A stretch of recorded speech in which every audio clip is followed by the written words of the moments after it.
And hello! Magandang araw po sa inyong lahat and welcome back po dito sa Almontero Tutorial. Ayan. So, nandito na naman po tayo. May iano lang ako na parang explanation tungkol sa home credit kwarta natin.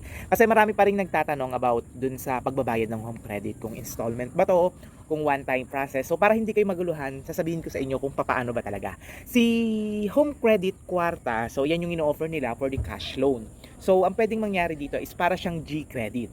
And itong G-credit, like kwarta, tulad ng sinabi ko kanina, this is 1 month to pay.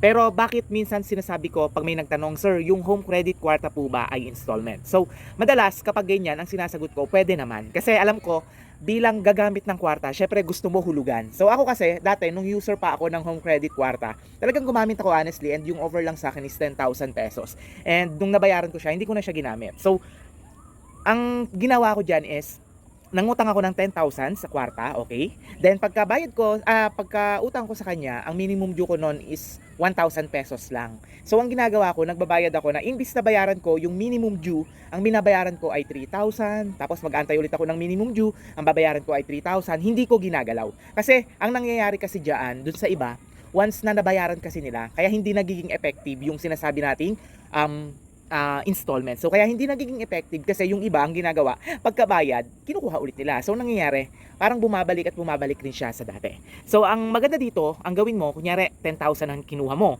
So kung ang minimum due mo ay 2,000, ang ibayad mo 3,000. Huwag mong gagalawin. Then yung 7,000 na matitira mong balance, may bayad po yun or meron po yung service charge. Ang service charge po dyan is 3%. Katulad rin yan sa mga credit card. Kapag may natira kang balance, hindi mo nabayaran ng buo, magkakaroon siya ng charge for the next period. So ibig sabihin, kung may natira kang 7,000, halimbawa, yung yung minimum due mo is like 2,000 pesos, ang binayad mo ay 3,000. So sa 3,000 na yon, nandun na yung interest and nandun na yung capital. So ang magiging balance mo niyan, supposedly siguro baka mga 9,000 or baka mga 8,500, ganyan yung matira. So dun sa 8,500, magkakaroon yan ng 0.03 interest or yung charges na sinasabi natin or yung tinatawag nating service charge. Ayan, ganun siya. So tulad ng sinasabi ko sa inyo, pwede nyo siyang gawing installment kung hindi nyo naman talaga kaya, and at the same time, ginamit nyo si kwarta ng emergency purposes. Kasi ang mangyayari kasi dyan is talagang malulugi ka kapag ginamit mo siya dahil sa iyong mga wants, hindi sa needs. So ginagamit ito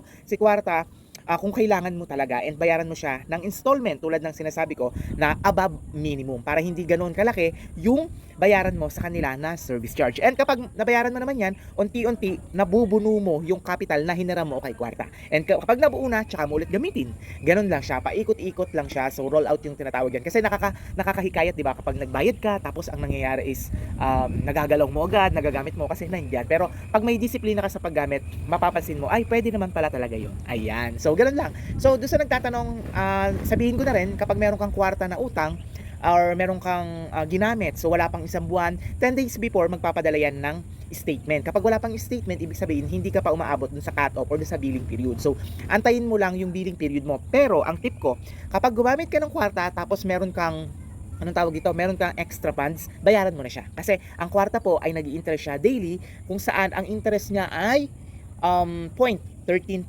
So 0.13%, ganoon yun. So parang basta 1 month 4% siya and daily 0.13%. So ibig sabihin, nag-i-interest siya ng 0.13. So kung babayaran mo at may extra ka, pwede mo siyang bayaran agad-agad kahit wala pang statement. Okay? So, paano po babayaran? So, punta ka lang sa GCash, punta ka sa loan, punta ka sa home credit, ilagay mo yung kwarta account details mo. Huwag kang malilito, magkaiba ang kwarta details at saka yung product loan. Okay? Ayan. So, kung may katanungan, mag-comment lamang kayo. Kung nais nyo magpa-trade ng inyong mga kwarta, gawin nating cash, i-message nyo lang po kami sa www.facebook.com/almontero11. Ayan. Meron po tayong blue badge, and huwag nyo pong kalimutang mag-legit check lagi sa mga profile. Huwag kayong magpapatransact sa mga nakalock profile. Walang meta verified. So, ibig sabihin, delicates, lalong-lalo na sa nag-o-offer ng mababang fee. Okay? Ayan. So, hanggang dito na lang ang ating video. Once again, I'm Adriel Montero dito sa Almontero Tutorial. Hanggang dito na lang. Bye-bye! Pakita ko sa inyo yung sunset. Danan! Ayan yung ating view. 'Di ba?